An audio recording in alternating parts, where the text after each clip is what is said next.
Bienvenidos a un nuevo episodio semanal de Encomienda News, donde vamos a repasar las principales noticias que hemos publicado en la revista digital Encomienda Mayor de Castilla y que puedes ampliar en la página web encomienda.es. En las épocas más difíciles, la buena administración y la vida espartana exenta de lujos y de dispendios es la que ha hecho posible sobrevivir a muchas familias a lo largo de grandes crisis, tradicionalmente provocadas por un poder que nunca pensó en sus súbditos, sino únicamente en el despilfarro sin control de cuanto llegaba a sus manos. España, durante muchos siglos, fue el centro del mundo y uno de los países más ricos sobre la tierra. Sin embargo, estas riquezas no se dejaron notar en la mayoría de las veces en las condiciones de vida de los españoles de a pie. Desde la llegada al trono de Felipe III, el Imperio español comienza un declive en su hegemonía, merced a la dejación de funciones del monarca en favor de un ministro favorito, el valido. Felipe III, Felipe IV y Carlos II, los Austrias menores, enanos, diría yo, dejan sus obligaciones de gobierno en manos de corruptos favoritos, más pendientes de las intrigas palaciegas que del buen gobierno de los españoles a uno y otro lado del Atlántico. El derroche y el despilfarro de las riquezas que llegaban de ultramar se fue traduciendo en pobreza, derrotas militares, pérdida de las colonias y toda una suerte de desventuras para el pueblo llano. Escarnecía ver a aquellos valientes soldados de los tercios derramando su sangre con honor por media Europa sin recibir a tiempo nunca su soldada, mientras en la corte se daban la gran vida a base de fiestas y de comilonas. Cuando el dinero viene de fuera y no hay control sobre su empleo, es fácil que se destine a fines poco edificantes y acabe en manos de quien menos lo necesita. Hoy en España no reina un Austria y tampoco gobierna un Borbón. Pero sí tenemos validos, buscando la manera de desviar los dineros que vengan de fuera para los fines menos decorosos que podamos imaginar. El pueblo español del siglo XXI, aún sin saberlo, sigue teniendo ese carácter austero de aquellos hombres de honor de los tercios viejos de Flandes, que aun viendo la injusticia y la desgana de sus gobernantes, seguían luchando día a día sin desmayo. Aquellos españoles lucían un morrión. Y hoy los validos llevan coleta, mochilas y nos siguen faltando el respeto desde un sillón. Hoy es lunes 8 de marzo de 2021, soy David FM, os dejo con unos consejos de publicidad y el pronóstico del tiempo para los próximos días con José Julián Pérez.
Pues vamos con el tiempo. En la semana que comienza tendremos unas temperaturas todavía frescas, no pasaremos de los 13 grados hasta el final de la semana, cuando tiende a mejorar, siendo todavía las temperaturas muy frescas por la noche, entre 2 y 3 grados en este caso.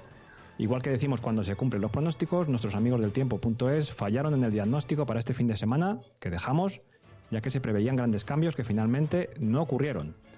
Hoy está lloviendo, pero a partir de mañana mejorará. En breve tendremos el resumen del mes de febrero meteorológico con Juan Pablo Garnacho, pero desde luego, desde la nevada, ha llovido bien poco y el invierno se puede decir que desapareció por completo después de aquellos fríos tan intensos, ya que estamos ahora mismo en primavera, ya como aquel que dice. Seguimos con valores muy altos en alérgenos, sobre todo de arizónica. Empiezan a asomar también las ortigas y algunos árboles problemáticos como el plátano. Mucha precaución para todas estas personas. Y bueno, David, la calidad del aire sigue siendo aceptable en Villarejo, aunque mejorable, como indica el color amarillo. Ya llevamos algunas semanas así y hasta que no cambie el tiempo definitivamente y se empiece a mover el aire, pues todo indica que todo seguirá igual. Bien, José Julián, pues como pasaba la semana pasada, no podemos dejar de pasar por alto que seguimos emitiendo y estamos emitiendo ahora mismo en directo. Dinos la hora que es, José Julián, para que todo el mundo sepa que estamos emitiendo en directo. Pues ahora mismo son las 17:35 del lunes 8 de marzo. Bien, pues David, estamos en directo, sí, como decías, por segunda vez. Y tenemos que decir además, que creo que nuestros espectadores lo pueden notar, que hemos mejorado la calidad de emisión sensiblemente. Creo que es evidente y bueno, poco a poco estamos mejorando todos estos aspectos técnicos. Despacito, poquito a poco vamos intentando hacer mejor las cosas. Saludamos a nuestros espectadores del canal de YouTube Encomienda Mayor de Castilla y a los que nos siguen en la página de Facebook también de la Encomienda Mayor de Castilla. Bien, yo creo que es el momento, José Julián, después de todo esto, de pasar a cosas serias. Vamos a hablar, como siempre, vamos a ver los titulares de las principales noticias que hemos publicado en la revista digital Encomienda Mayor de Castilla y que, como siempre te decimos, puedes ampliar en la página web encomienda.es. Y, como siempre, comenzamos por los titulares de COVID-19 que nos trae, como siempre, todo el resumen semanal de las principales noticias sobre la pandemia, nuestro colaborador Aitor Galisteo. Aitor, cuéntanos.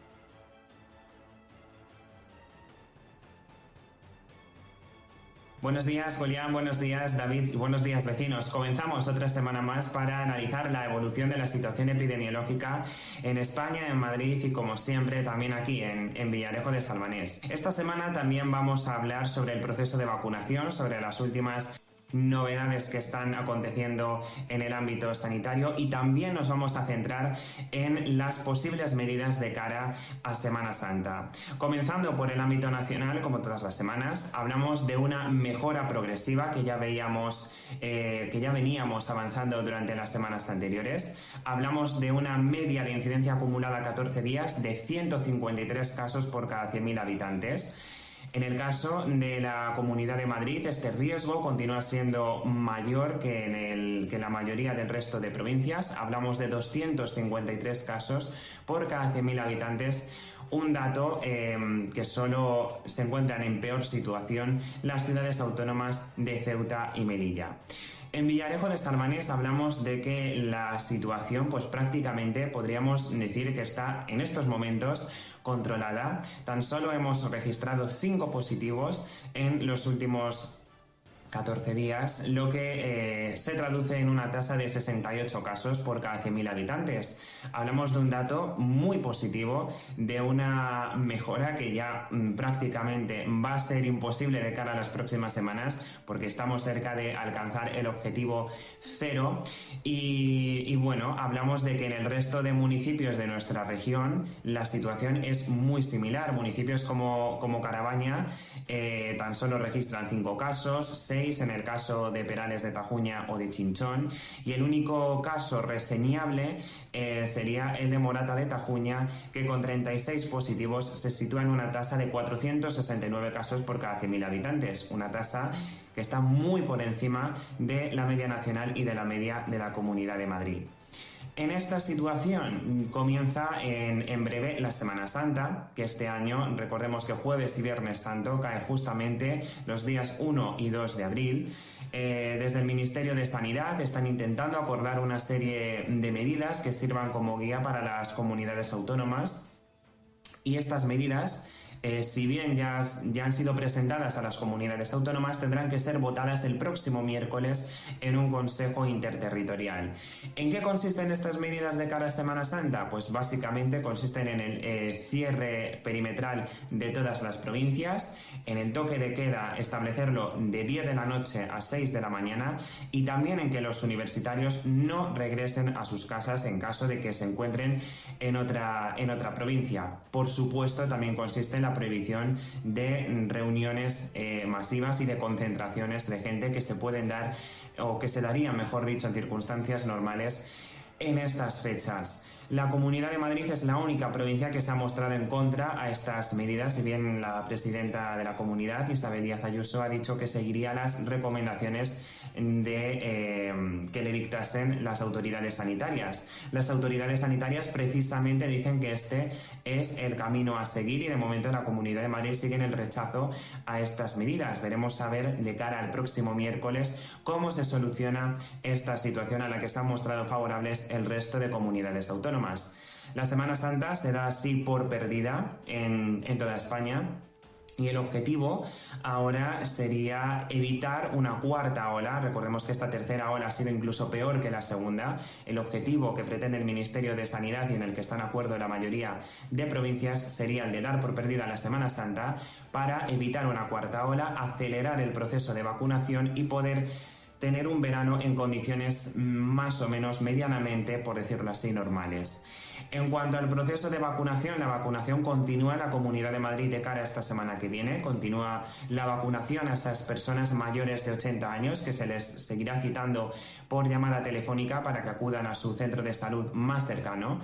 En el caso también de profesores, de policías, bomberos y otro tipo de personal que también está al frente, esta vacunación también va a continuar. Recordemos que se está haciendo en grandes centros deportivos como puede ser el Wanda Metropolitano o el Within Center, centros deportivos y grandes salas de eventos en general.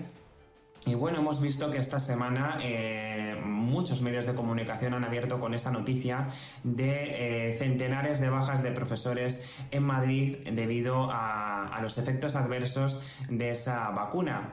Motivo por el cual el Ministerio de Sanidad ha recomendado, que no obligado, a que esas personas, esos grupos menores de 55 años en los que se está aplicando la vacuna de Oxford AstraZeneca, se tomen un paracetamol antes de recibir la primera dosis para así poder evitar esos efectos adversos. En Madrid el proceso de vacunación continúa siendo especialmente polémico. Hemos visto también aglomeraciones de personas que acudían al Hospital Enfermera Isabel Zendal a vacunarse. Hemos visto también falta de planificación, carencia de jeringuillas especializadas para poder aprovechar el máximo total de la dosis y no desaprovechar ninguna vacuna. Y también hemos visto cómo esos profesores faltaban a los colegios por esos efectos adversos.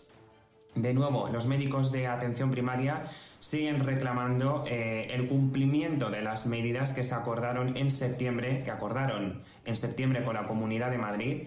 Hablamos de que estas medidas, que suponían una equiparación salarial con el resto de especialidades médicas y la contratación de mucho más personal, no se está produciendo, motivo por el cual han llamado a una huelga indefinida a partir del próximo 10 de marzo.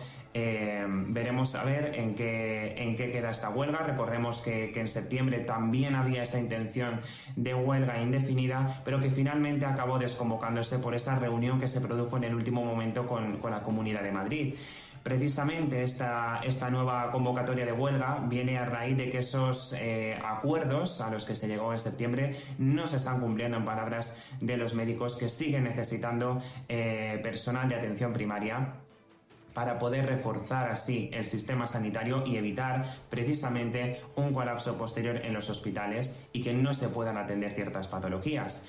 Los médicos de atención primaria, eso sí, han decidido aplazar esta huelga a este 10 de marzo, ahora que la situación sanitaria continúa mejorando. Nos encontramos en una buena situación, aunque bueno, no sabemos todavía a día de hoy si en el último momento lograrán llegar a algún acuerdo con la Comunidad de Madrid y acabarán desconvocándose. Ellos, en cualquier caso, han prometido que el proceso de vacunación va a continuar siguiendo adelante y que atenderán, como siempre, en la medida de lo posible.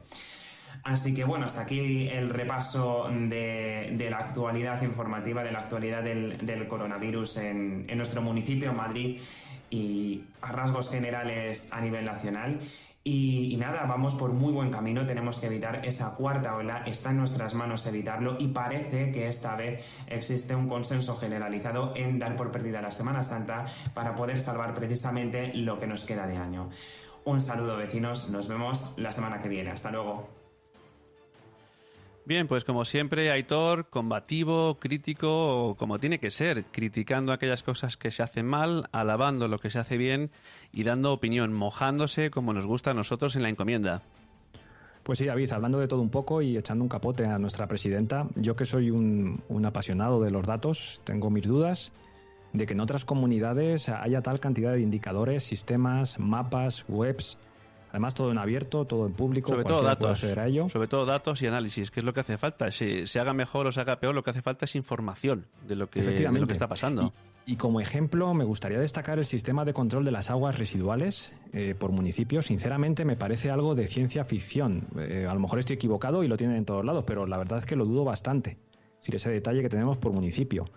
De todos he sabido que las guerras pues producen grandes cambios, ¿no? Y grandes avances en la ciencia. Y de hecho el primer ordenador como tal surgió durante la segunda Guerra Mundial.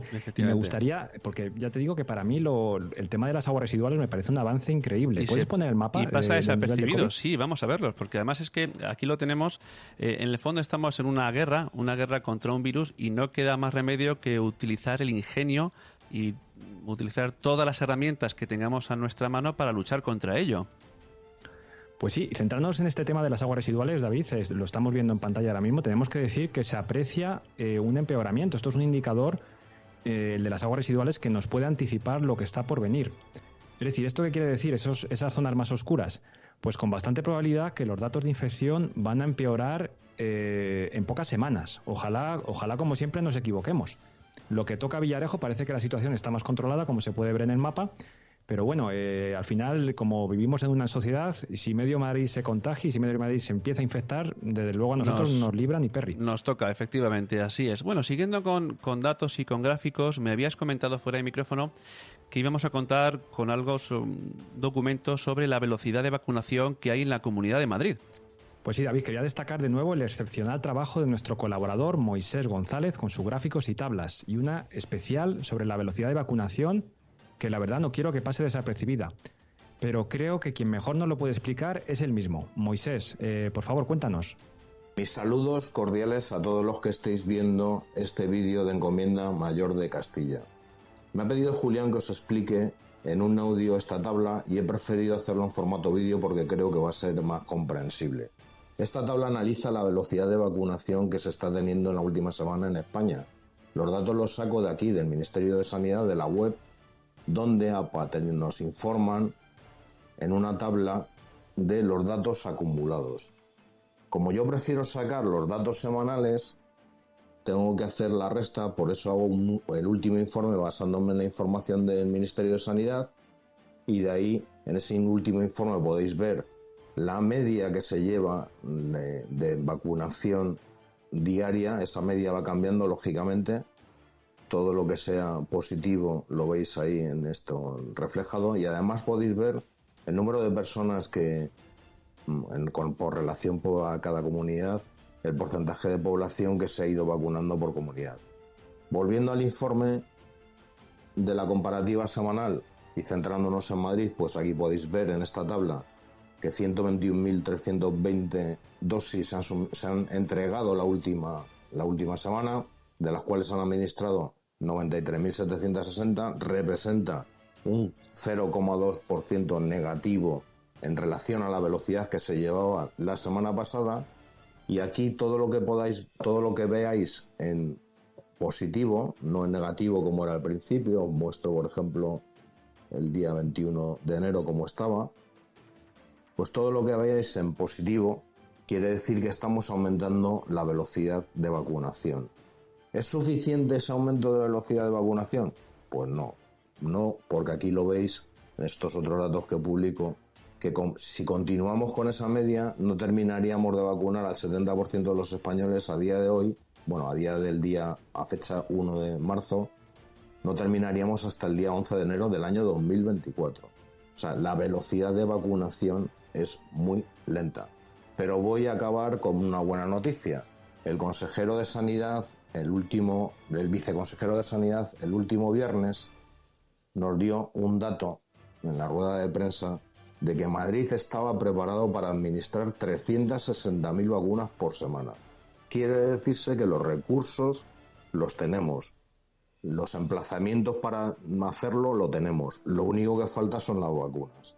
Si nos administraran a partir de mañana 360.000 vacunas todas las semanas, se acabaría de vacunar el 70% de la población el 25 de agosto. Estos son buenas noticias. Necesitamos esas vacunas para poder llegar a esa inmunidad de rebaño. Un saludo. Bien, pues no va a ser por datos. Podrán estar contentos nuestros seguidores con la cantidad de profusión de datos, qué paliza, qué esfuerzo se pega a nuestro amigo Moisés semana tras semana para hacernos llegar esta información con esta minuciosidad en el análisis. Yo, David, solo puedo decir que, como sabes, me dedico profesionalmente a la calidad y al análisis de los datos. Y esto que hace Moisés, os puedo asegurar que no es cosa de 1 hora ni de 2. Esto tiene muchísimo mérito, pero es que es la única forma de saber dónde estamos. Si no vemos los datos en forma gráfica, David, el ser humano no puede ni procesarlos, ni entenderlos, ni mucho menos tomar decisiones o cosas más complejas. Sobre todo traducirlos y que nos informen sin alarmas y sin rasgarse las vestiduras, las cosas como son. Al pan, pan y al vino, vino, que decimos los españoles. Si a este ritmo vamos a estar años vacunándonos, pues es la verdad y no hay por qué disfrazarlo de otra cosa diferente. Exacto, pues nada, solo puedo dar las gracias de nuevo de parte de Encomienda a Moisés. Muchísimas gracias, Moisés González. Bien, pues si te parece, José Julián, vamos ya con la sección de Sociedad y Política y comenzamos por Filomena, porque Filomena llega a nuestro pleno, llega al pleno municipal del pasado 5 de febrero. Sí, David, este pleno que comentamos la semana pasada, que dura unas 4 horas, mucho tiempo, desde luego, mucho tiempo en el que dio tiempo a hablar de muchas cosas, lógicamente. También a discutir, se discutió mucho. Recomendamos su audición, ya que las discusiones no las podemos reproducir, evidentemente. Y se puede escuchar a través de podcast, a través de iVoox, también en YouTube. Como siempre decimos, no hace falta escucharlo entero. Es decir, podemos ir saltando hasta la zona, hasta la parte que nos interese. Y bueno, David, pues en este pleno se habló de Filomena, se habló de la zona catastrófica y el alcalde Jesús Díaz dio cuenta de la valoración de todos los daños por la nevada. Así que, David, yo creo que es interesante que lo podamos ver y escuchar. Digo que el Ayuntamiento de Villarejo Salvanés solicita a la Comunidad de Madrid la declaración de zona catastrófica del término municipal debido a la cantidad de daños materiales que la borrasca Filomena ha provocado tanto en empresas locales y en toda la zona de cultivos y zonas de monte y arbolado. La mayor afectación está en el campo, donde nuestros agricultores están viviendo una situación crítica, tanto en el cultivo del cereal como en el del olivar y el viñedo. Esta consideración de zona catastrófica pretende poder obtener ayudas de distinto nivel, desde exenciones fiscales para autónomos y empresas como cobertura de daños materiales en propiedades públicas y privadas. Entre las propuestas que entendemos adecuadas para prestar los apoyos económicos que se podrían aprobar se encuentran las diferentes categorías de ayudas. Recogimos una propuesta de ayudas a particulares, recogimos también que hubiera exenciones fiscales, que hubiera una moratoria de las cuotas de la seguridad social, que hubiera ayudas a empresas y en el ámbito de la agricultura recogimos, como digo, una vez que los agricultores y a través de su asociación, presidentes y secretarios nos trasladaron esa información, pues datos tan escalofriantes como que este año se espera una campaña de más de 25 millones de kilos de aceituna recogidas en nuestra comunidad, concretamente para hacer aceite de oliva virgen extra. En estos momentos solo se ha podido recoger el 40% de la producción y el 60% todavía queda en el campo por recoger y probablemente se dará por perdido. Más de 7,5 millones de kilos de aceitunas se perderán en la región. También hablábamos de los daños del cereal y en este caso decíamos que en ese momento quedaba por sembrar el 20% del cereal de invierno del total de la superficie prevista. Lo que se estima que la superficie que queda por sembrar se esperan unas pérdidas de 1.200 kilos de grano por hectárea. Estas cuestiones hacían un poco que las dificultades, digamos, en el caso de regadío, sembrar de estas formas, lo que iba a provocar iba a ser un incremento en sus costes de producción del entorno del 15%. También recogimos en ese informe daños en la uva, donde valorábamos que por culpa, digamos, de Filomena, las producciones de uva disminuirían en un 10%.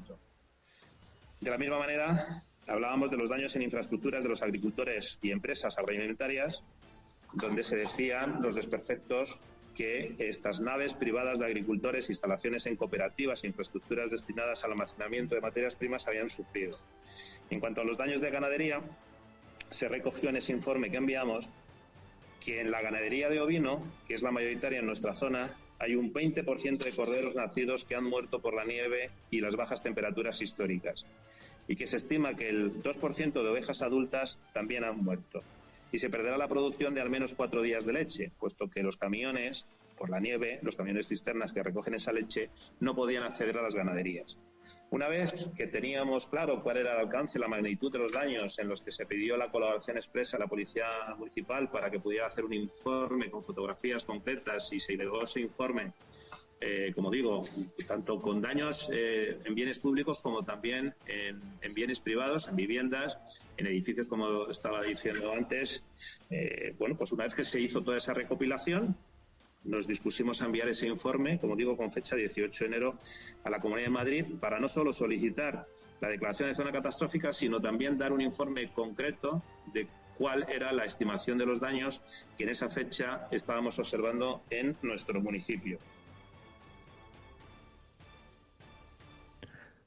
Bien, pues aquí tenemos otro documento gráfico que va a quedar para la posteridad, como muestra de la que nos cayó en aquellos días sobre Villarejo. Pero tenemos algo más, ¿verdad, José Julián?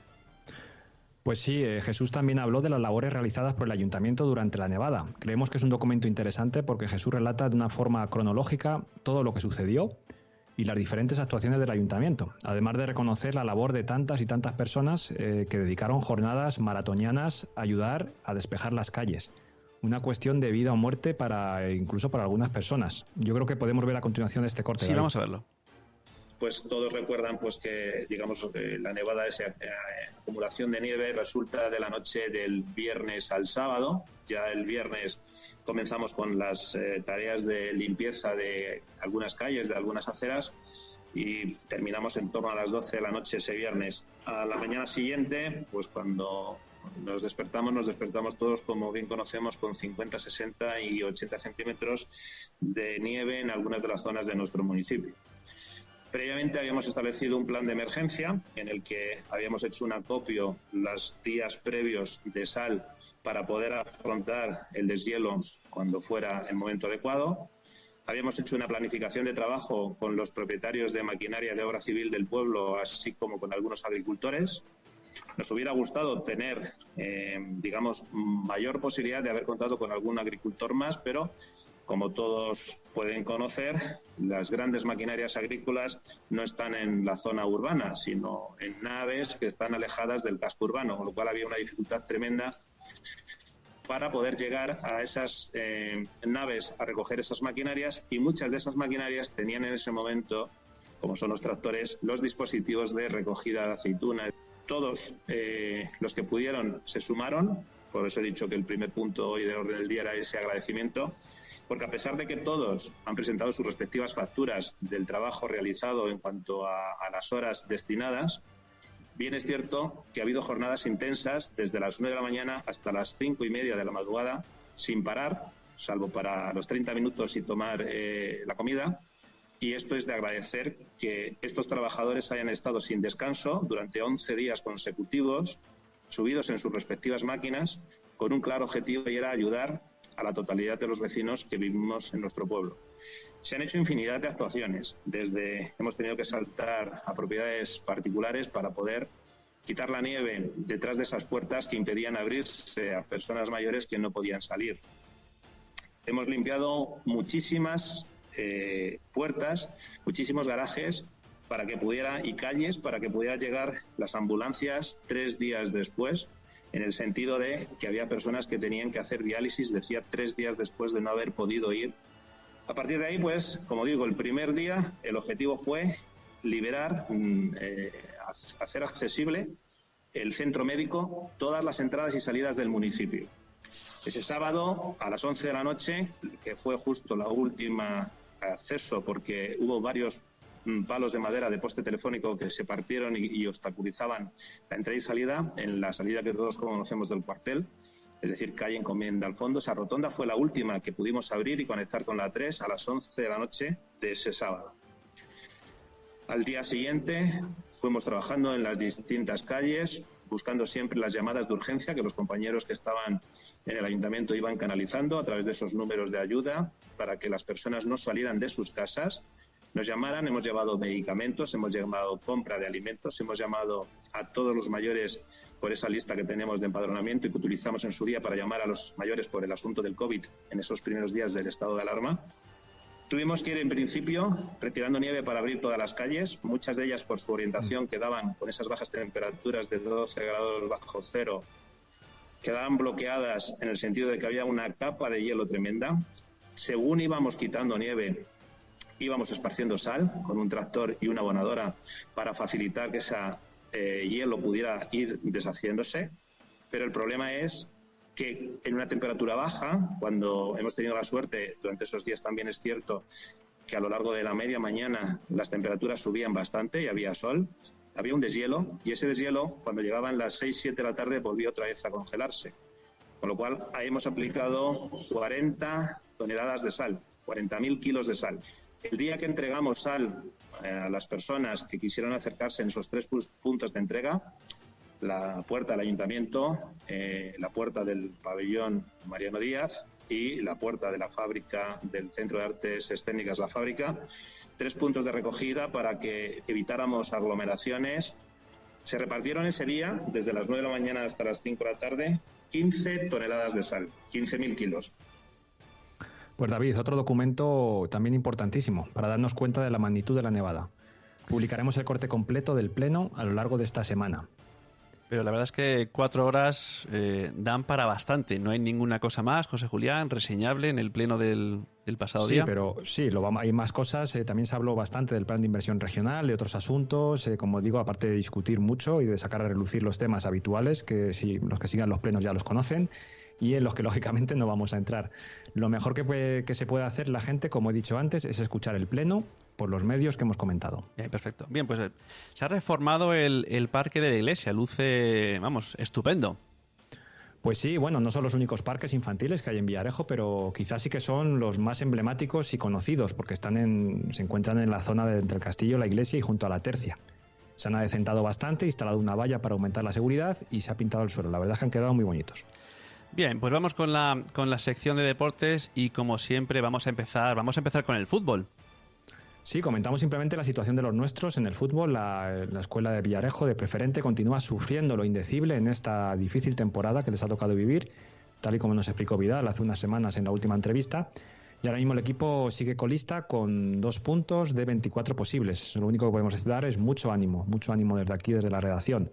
No se puede decir lo mismo de las féminas. El Villarejo Club de Fútbol se encuentra muy destacado en segundo lugar, por tanto en posiciones de ascenso a Preferente. Enhorabuena en este caso. Bien, y vamos sin salir de deportes, con el atletismo. Sí, David, es que en el último resumen comentamos, pero no pudimos ver imágenes por ser información de última hora. ¿Puedes poner el vídeo para que veamos a los artistas de la última semana? Y bueno, tenemos primero a los 2 hermanos del Rosario clasificados para el Campeonato de España, Adrián en 600 metros y Miguel Ángel en 1500. Miguel Ángel hizo un crono de 4.05. José Antonio de la Cruz cerró la temporada de pista cubierta en 800 con 2.07. Como dijimos, ha cambiado de equipo y pasa a pertenecer al Club Atlético Aranjuez. Y Magda, en su debut, 3.33, a menos de un segundo de la mejor marca de las atletas madrileñas. En Arganda tuvimos también una gran representación de los más pequeños: Raúl Domingo, Liam Millán, Ares, Antonio Liam y Marcos Fernández.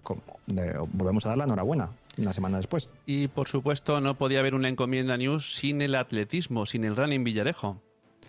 Pues sí, ahora mismo Pedro Prieto, de forma habitual, pues creo que quiere contarnos las novedades de todos los fines de semana. Así que vamos a empezar con este primer fin de semana. Adelante, vídeo. Buenas tardes, David y José Julián.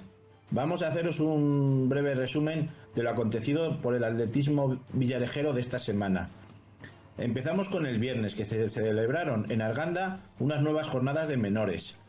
Tuvimos 3 representantes de la Escuela Infantil de Running Villarejo, todos ellos sub-10, y participaron en las series de 500 metros, donde Raúl Domingo obtuvo el tercer mejor tiempo de todos los corredores, y destacar las grandes carreras de Liam Millán y Antonio Lam en el debut de ellos en esta especialidad, los 500 metros. La gran noticia del fin de semana venía de la mano de Miguel del Rosario Abad, Nuestro paisano, que pertenece al Club de Atletismo Arganda, se lograba alzar con la medalla de bronce en el Campeonato de Madrid de 1500 de pista cubierta, y ha perdido el oro por poco más de un segundo. Una final muy apretada. El otro de los hermanos del Rosario, en este caso Adrián, este fin de semana dobló competiciones, y el viernes en Arganda, en la jornada de menores que ya hemos hablado con anterioridad, dentro de la categoría sub-16 logró alzarse con el mejor tiempo de todos los participantes. Y ya el domingo en Gallur, en un 1000 metros, se quedó el tercero de su categoría y logró rebajar su marca personal. Pasamos al atletismo máster. José Antonio de la Cruz Mora, paisano nuestro del Atlético de Aranjuez, esta mañana en una reunión atlética en Colmenar Viejo ha realizado la mejor marca de todos los atletas máster de la prueba de 1000 metros, con un crono de 2:45:20. Enhorabuena, José Antonio. Bien, pues cambiamos de sección, pasamos a nuestra sección de cultura, religión e historia. Si la semana pasada hablábamos de la Cuaresma, esta semana ya tenemos que hablar de la Pasión, pero no precisamente para bien, porque se hacía oficial lo que todos teníamos más o menos en la cabeza, que se cancela por segunda vez consecutiva la Pasión de Villarejo. Sí, David, una pena muy grande, es una situación muy complicada y desde la Junta Directiva de la Pasión se ha preferido la cautela antes que provocar cualquier problema en una hipotética representación de la Pasión con restricciones, que bueno, veríamos cuáles serían, ¿no? Y bueno, pero quien mejor nos lo va a contar desde luego es Fran Díaz Gómez, presidente de la Pasión de Villarejo, que esta semana también pasó por los micros de la encomienda. Las razones, pues prácticamente igual que el año pasado. Bajo mucho dolor de nuestro corazón, pero hay que ser coherentes y conscientes, saber dónde pisas, y la situación es muy delicada y no podemos, no sé, lo primero es la salud de la gente, no nos podemos arriesgar a hacer un evento y no se contagie a alguien con el tema del COVID, porque el recinto en que lo hacemos, pues es un recinto abierto y a ver si solo viniera gente del pueblo, que estuviera un poco controlada la situación, pero no es así. Y otra cosa no recuerdo, vamos, una situación de estas, vamos, ni por asomo, ni esperarla, vamos, inimaginable. Que la asociación, aunque hemos estado ya este segundo año de inactividad, pues estamos trabajando, hay que preparar subvenciones, lo del Belén lo hicimos también. Eran otras condiciones, era en un patio, se entraba y se salía por la misma puerta, se cumplía un protocolo y se controlaba a la gente. Y por supuesto que nosotros estamos trabajando y estamos ahí con ganas de que esto se pase y por supuesto hacerlo el año que viene vamos sin ningún problema. Y con más ganas todavía, y recuperando los 2 años perdidos. Eso vamos que no le quepa duda a nadie. La Pasión va a estar presente en Semana Santa. Eso que no quepa duda. Cuando ya deje de ser sorpresa, os daremos la información y os daremos todos los datos, pero vamos, que la Pasión va a estar presente en Semana Santa, no lo dudéis. Como no puede ser presencial, pero va a estar en las televisiones de la gente de Villarejo. Por redes sociales se va a retransmitir. Y no te puedo decir más. Pues nada, desearle a la gente que tengan cuidado, que tengan mucha precaución. Un abrazo para esas familias de la asociación que han perdido pues a sus seres queridos, que han pasado por esta pesadilla. Un abrazo para todos ellos, que la asociación estamos con ellos. Y nada, que esperar que Villarejo va a tener un evento también muy importante en octubre, el día 7 de octubre, que se celebra el 450 aniversario de la batalla de Lepanto, y ojalá el tiempo no lo impida y se pueda celebrar. Pues nada, que sigue haciendo de las suyas el virus, y aunque nos tenemos que adaptar, pero nos cambia la vida porque además algo tan tradicional y tan nuestro como es la Pasión de Villarejo, que se suspenda, que no se celebre, pues incluso lo llega a poner en peligro. Ya lo creo, bueno, pero aunque Fran realmente me convenció de que la Pasión no está en peligro y que se va a hacer todo lo posible por retomarla, incluso con más fuerza y entusiasmo el año que viene. Ojalá sea así y el año que viene podamos ver otra vez la Pasión con toda la fuerza y la grandiosidad habitual. Es lo que deseamos todos y seguro que es lo que ocurre. Y algo que conviene separar y diferenciar, aunque está íntimamente relacionado, es la celebración del año jubilar con el 450 aniversario de la batalla de Lepanto. No es lo mismo, está muy relacionado, pero no es lo mismo, José Julián.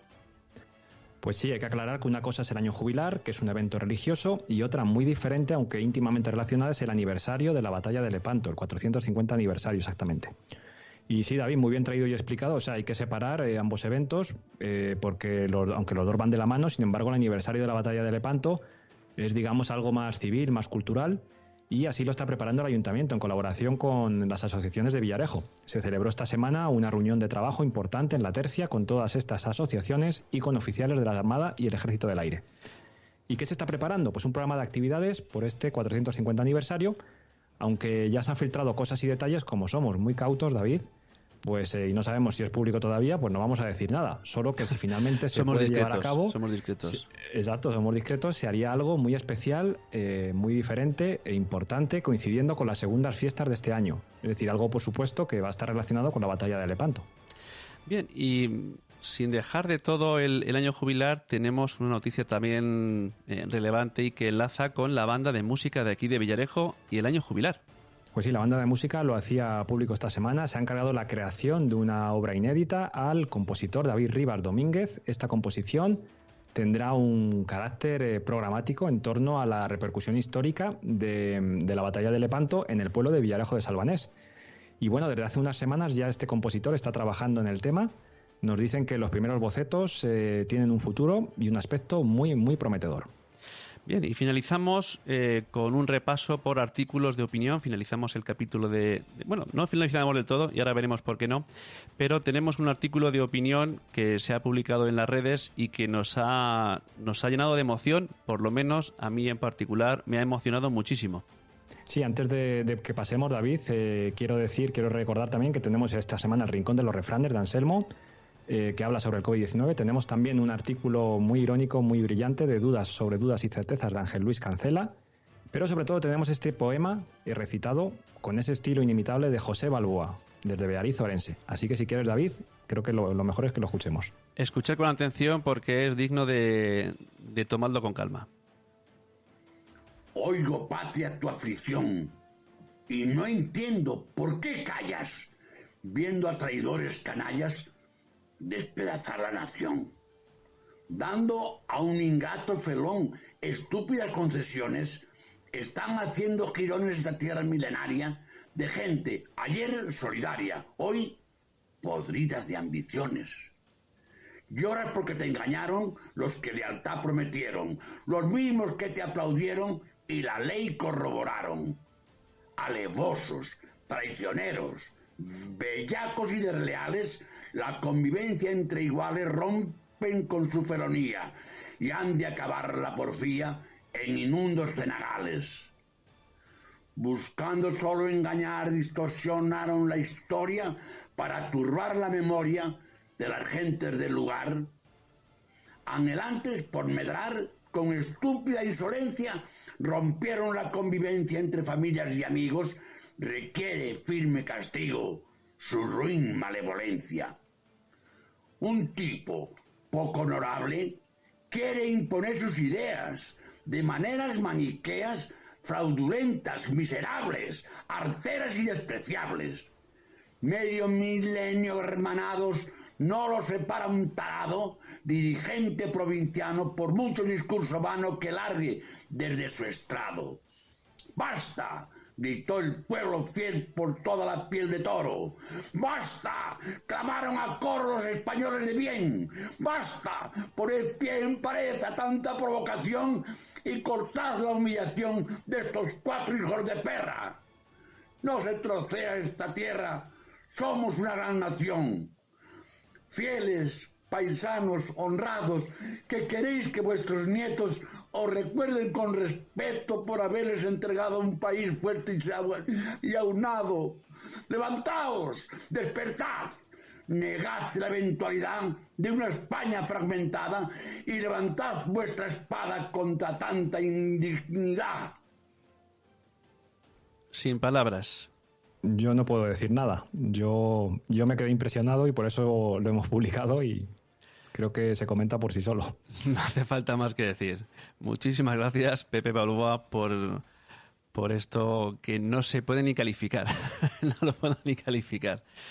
Bien, no se entiende Encomienda News, no se entienden estos episodios sin una sección taurina. No podíamos dejar sin incluir la fiesta de los toros, aunque la pandemia nos está fastidiando y no nos deja celebrar los toros y las fiestas con la fiesta del toro como a nosotros nos gustaría, con festejos populares, corridas, encierros. Pero a nosotros sí nos gusta traer a nuestros episodios noticias taurinas y además nos toca muy cerca la que vamos a traer ahora. Sí, David, ha sido Raúl Tenorio, que es el propietario de la ganadería San Isidro, que está situada en la finca de Navarredonda entre Villarejo y Fuentidueña. Y es que el programa de televisión española Tendido Cero le dedica un reportaje del que podemos ver un extracto. Adelante, David. Nos adentramos en el camino que sale de Madrid hacia el sudeste, entre Villarejo de Salvanés y Fuentidueña del Tajo. La primavera ya se revela como inminente. Visitamos la finca Navarredonda de los Llanillos, donde conviven dos hierros, San Isidro y toros de Tenorio. El artífice de ambos es el joven ganadero Raúl Tenorio, que desde 2015 se afana por hacerse un hueco en los carteles. Hasta el momento ha triunfado con las novilladas, cosechando importantes éxitos. Él mismo nos explica el origen de la bravura con la que trabaja. El hierro de San Isidro, que es el hierro principal de la casa, es el antiguo Jiménez Indarte, hierro de la familia Jiménez Indarte. En el año 2015 yo me entero de que está la ganadería en venta. Y bueno, pues voy a visitar a Enrique, hacemos buenas migas enseguida y llegamos a un acuerdo rápido. La ganadería Jiménez Indarte pues es una ganadería que data del año 1927, por la que van pasando diferentes sangres y en la actualidad es Marqués de Domecq. Cuando yo lo compro, ellos hacen su incorporación o compran Marqués de Domecq en el año 87 y bueno, aunque ha sido un hierro que nunca ha eliminado lo anterior, pero por absorción ya en el tiempo, básicamente es Marqués de Domecq. Y toros de Tenorio, pues es un segundo hierro. Bueno, yo por diversos motivos tengo que hacer o crear un hierro en la asociación y compro una punta de vacas y unos sementales a los hermanos Garzón, procedencia puramente cubillo. Y es con lo que creamos ese segundo hierro de la casa. Aprovechamos también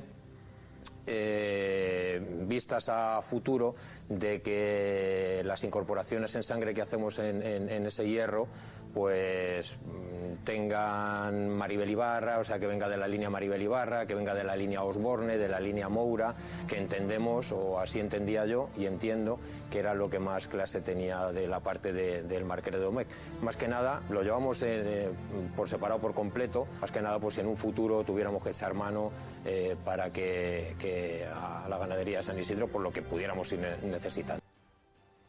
Bien, José Julián, pues ya en el capítulo de agradecimientos. Pues sí, David, tenemos que agradecer toda esta información a Comunicación del Ayuntamiento de Villarejo, al Tiempo.es, a las diferentes asociaciones y entidades de Villarejo, a Prensa de la Comunidad de Madrid y, por supuesto, en este caso a nuestros colaboradores, Aitor Galisteo, Moisés González, Pedro Prieto, José Balboa y Fran Gómez. Como siempre te recordamos que este material, estos contenidos se realizan con el tiempo que prestan nuestros colaboradores y con las aportaciones de nuestros anunciantes. Sí, David, recordamos que no recibimos ningún tipo de subvención ni del Ayuntamiento ni de cualquier otra entidad pública. Si queréis colaborar con nosotros, solo tenéis que contactar en el correo publicidad@encomienda.es o por Facebook, por WhatsApp, en el teléfono 629-760-537. Bien, pues nada más por hoy. Ya sabes que vas a podernos ver previsiblemente en directo en el canal de YouTube de la Encomienda Mayor de Castilla, en la página de Facebook de la Encomienda Mayor de Castilla también, y si eres más de escuchar podcast, vas a poder escuchar este podcast en tu aplicación favorita de podcast: iVoox, Apple Podcast, Google Podcast y Spotify. Un saludo y hasta el próximo episodio.